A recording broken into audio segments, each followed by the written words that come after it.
शेतकऱ्यांना शेतीच्यासाठी उपलब्ध असलेल्या युरिया खताचा काळा बाजार पालघर जिल्ह्यात पुन्हा एकदा समोर आला आहे।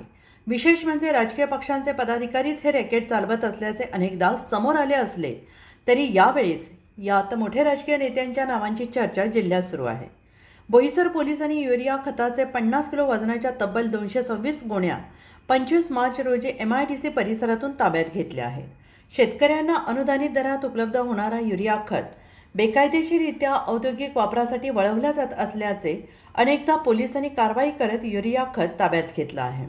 मात्र नमुन्यासाठी पाठवण्यात येणाऱ्या युरिया खताचा नमुनाच राजकीय वरदहस्त असलेल्या युरिया माफियांकडून बदल करण्यात येत असल्याने युरिया माफियांवर कारवाई होत नसल्याचे अनेकदा समोर आले आहे। मात्र यावेळेस बोईसर पोलिसांकडून मोठी कारवाई करण्यात आलेली आहे। शेतीसाठी आलेल्या युरिया खताचा काळ्या बाजारात विक्रीसाठी वाहतूक करणाऱ्या आयशर टेम्पोसह 20 लाखांचा मुद्देमाल आणि 4 आरोपींना बोईसर पोलिसांनी अटक केली आहे। तर फरार असलेल्या 4 आरोपींचा शोध सध्या बोईसर पोलिसांकडून घेतला जातोय।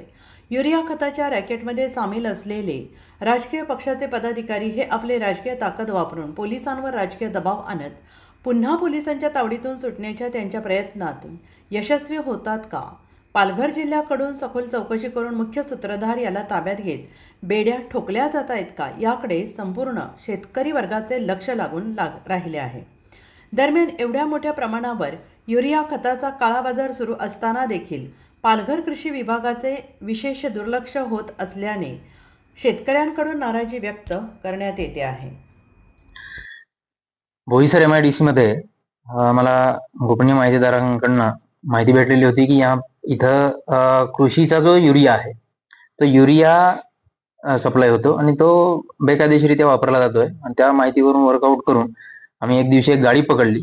त्या गाडीमध्ये जो युरिया सापडला आम्हाला, त्या युरियाचं व्हेरिफिकेशनसाठी आम्ही कृषी डिपार्टमेंटचे अधिकारी बोलवून घेतले आणि त्यांना तो सॅम्पलिंग वगैरे करून त्याच्या सॅम्पलिंग वगैरे केल्यानंतर ते तपासणीला पाठवलं होतं आणि तपासणीला पाठवल्यानंतर तो कृषीचा युरिया आहे असं समजल्यानंतर त्यांची फिर्याद घेऊन आम्ही बोईसर पोलीस स्टेशन येथे 109/26 BNS कलमाप्रमाणे 318/435 आणि अत्यावश्यक वस्तू अधिनियम 3 आणि 7 प्रमाणे आम्ही गुन्हा दाखल केला।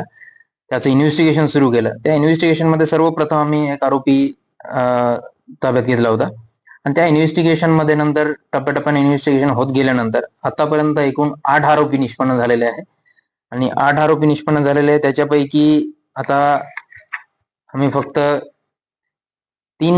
4 आरोपी अरेस्ट केलेले आहे। बाकीच्या आरोपींचा शोध चालू आहे आणि त्या आरोपी अरेस्ट करण्यात येणार आहेत। या गुन्ह्यामध्ये आम्ही सविस्तररित्या तपास करत असताना याच्यात जवळपास 226 पोती जे 50 kg वजनाचे असतात त्या पोती आम्हाला युरियाचे सापडल्या होत्या आणि एक व्हेइकल्स वगैरे असं करून आम्ही जवळपास 20,80,000चा मुद्देमाल जप्त केलेला आहे। आणि आता याचा तपास हा नाशिक पर्यंत पोहोचलेला आहे। नाशिक येथून ज्यांनी या युरियाचा काळा बाजार करून सप्लाय केलाय तिथपर्यंत पोहोचलेला आहे। अजून याच्यामध्ये तपास चालू आहे। पुढे अजून काही निष्पन्न बाबी होतील त्याच्यावरती आम्ही कायदेशीर कारवाई याच्यावरती करणार आहोत।